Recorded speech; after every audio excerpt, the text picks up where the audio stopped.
Assalomu alaykum hurmatli ota-onalar. Muhojiratdagi hayotimizda kelgusining umidi, millatimizning izbosari bo'lgan sabiy farzandlarimizni tarbiyalashda, ularning ma'naviy tashnaligini qondirishda, ularga mos keladigan o'rganish so'rini hozirlashda, ona tili bo'lgan Uyg'ur tilini eng avval puxta o'rgatishda o'zimiz sezmagan asosda ba'zi bir savalliklarimiz sodir bo'lmoqda. Yo'llarda, bog'chalarda, oshxonalarda va yoki boshqa ommaviy so'rinlarda ota-onalarning farzandi bilan boshqa tilda paranglashib maqsadini bayon qilishni anglaganimizda, tatliq beg'ubor shu sabiylarning onasidan ona tilini anglab tushunmay, boshqa tilni tushunganini ko'rganimizda bu achinishli qol yuraklarimizni etishtirmoqda. Nasiba! Yes, mom! Farzandlarimizning kelgusi to'g'risida aqllarni jiddiy o'ylantirmoqda. Bu sababdan mayli dunyoning qaysi yerida bo'ling, ona til maktabini oldingizga keldik.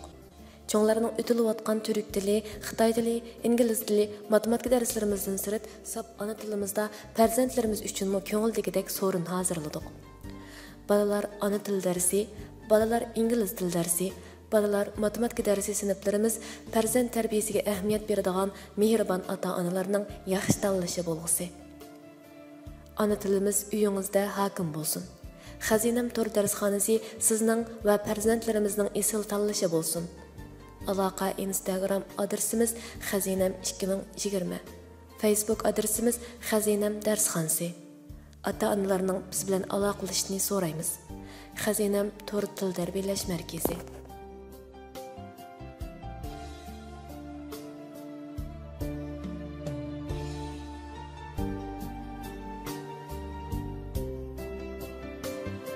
Nasiba!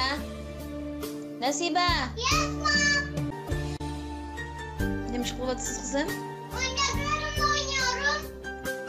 Ne iş kılavatma? Oyuncaklarımla oynuyorum. Esta, balam ben sizge Uygurca gap kılsam demiş Uygurca cevap vermeysiz. Kim bilen oynavatsınız? Abimle. Kim bilen?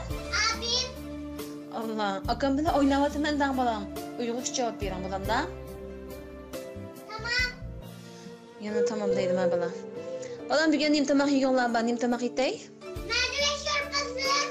Mercimek çorbası? Nima bu mercimek çorbası degan? Uygurcha deb yiqma? Mercimek çorbası işte mercimek. Esta, bu bolalarni qanday qilamiz?